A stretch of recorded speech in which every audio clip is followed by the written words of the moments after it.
আসসালামু আলাইকুম, কেমন আছেন সবাই? গতকাল তো আমি একটা ভিডিও বলছি আপনাদেরকে যে আমার হাতে একদম টাকা নাই, যে জন্য আব্রাহিমের জন্মদিনে কেকও আনতে পারি নাই। তো ওটা দেখে আপনারা অনেক করতেছেন, মানে এক একজন এক কমেন্ট করতেছেন। ঠিকই আছে, এক একজন এক কমেন্টই করার কথা, সবার চিন্তা ভাবনা তো আর একরকম হবে না, সবাই তো আর একরকম কমেন্টও করবে না, তাই না? কিন্তু সমস্যা হচ্ছে যে ভাই, আমার হাতে একদমই আসলে টাকা নেই। আবার অনেকে বলছে, ভাই তাহলে গরুর মাংস কিভাবে খাইলেন? হ্যাঁ, ধরেন ওই গরুর মাংস খাওয়ার কারণেই হ্যাঁ টাকা আরও, মানে নাইলে হয়তো বা কেক আনতেও পারতাম। তো তখন মানে এক প্রকার রাগ করে নুরজানের উপরে, এতবার বলছে, এখন মানে রাগ অভিমান এটাই জীবন, এটাই, এগুলাই চলে সংসারে। হ্যাঁ, তো ওই আর কি। তো এখন অবস্থা খুবই বাজে, এজন্য আমার এই যে ভিডিও করতেছি আইফোন দিয়ে, এটা বিক্রি করে দিতে হবে। এজন্য ঢাকা যাচ্ছি, রেডি হয়েছি মাত্র।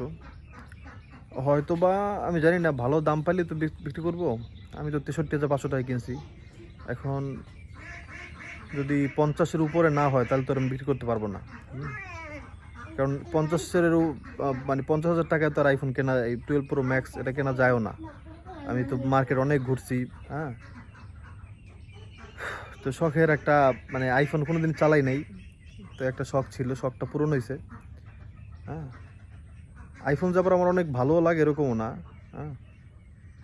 তো তো এই ভালো না লাগার জন্য তো আইফোনকে সেল করে না। আইফোন একটা, মানে বুঝিনি তো আইফোন কি, ওটা তো সবাই বুঝে। তো আইফোনটা হয়তো থাকবে না ইনশাল্লাহ, যদি আল্লাহ চায়। না থাকলেই ভালো, যদি ভালো দাম পাই বিক্রি করে দিতে পারলে একটা মোবাইল কিনে নেবো, অন্য একটা মোবাইল কিনে নেবো একটু কম দামে। আর ওদিকে আমার কম্পিউটার নষ্ট হয়ে গেছে, কম্পিউটার মালামালি সব ব্যাগের মধ্যে, এটা খুলে খুলে নিয়ে যেতেছি, দেখি কি হয়। মোবাইল সেল না করতে পারলে কি আর হবে আল্লাহই জানে। দেখি, চেষ্টা করতেছি যেন কম্পিউটার ঠিক করে কাজগুলো করতে পারি। দোয়া করবেন। এটাই বলার ছিল যে ভাই, বিপদ আপদ ভাই চিরদিন থাকে না, কিন্তু মানে মানুষের কথাগুলো মনে থাকে। যেন আপনারা আজকে বলতেছেন, যখন টাকা থাকে তখন আমি ভাই টাকার দিকে তাকাই না।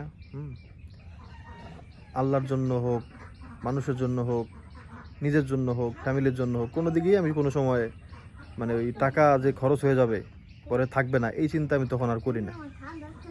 যাই হোক, আপনারা আমার চেয়ে ভালো বুঝেন সব কিছু। যাচ্ছি ঢাকা, দোয়া করেন আল্লাহর জন্য আব্রাহিমকে কোনো বিপদে না ফেলে। কারণ ও দুষ্টুমি করে প্রচণ্ড। আমার খালাম্মাকে আসতে বলছি আমি। খালাম্মা কিছুক্ষণ, মানে হয়তো বা 2-1 ঘন্টা পর চলে আসবে। আমি যাচ্ছি 7টার দিকে, এখন 7টা বাজে। বাবা এদিকে আসো, এদিকে আসো। কোথায় তুমি? এদিকে আসো, কিছু কথা বলবা, বলো। এদিকে আসো, এদিকে আসো। বাবা তুমি বলো, তুমি কি এদিকে আসো। কোথায় যাচ্ছ? তোমাকে দেখাই যাচ্ছে না তো, এদিকে আসো, আমার কাছে আসো। তুমি কি দুষ্টুমি করবা?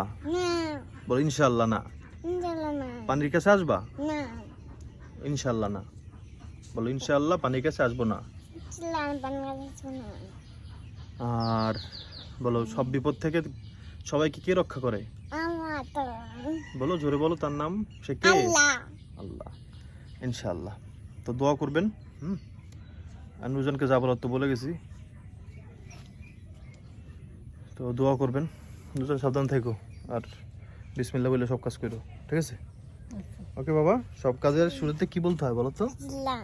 এখন আমি কি বলে যাব? বলো, জোরে বলো। বিসমিল্লাহ। ওকে, বিসমিল্লাহির রহমানির রহিম। দোয়া করবেন। আসসালামু আলাইকুম।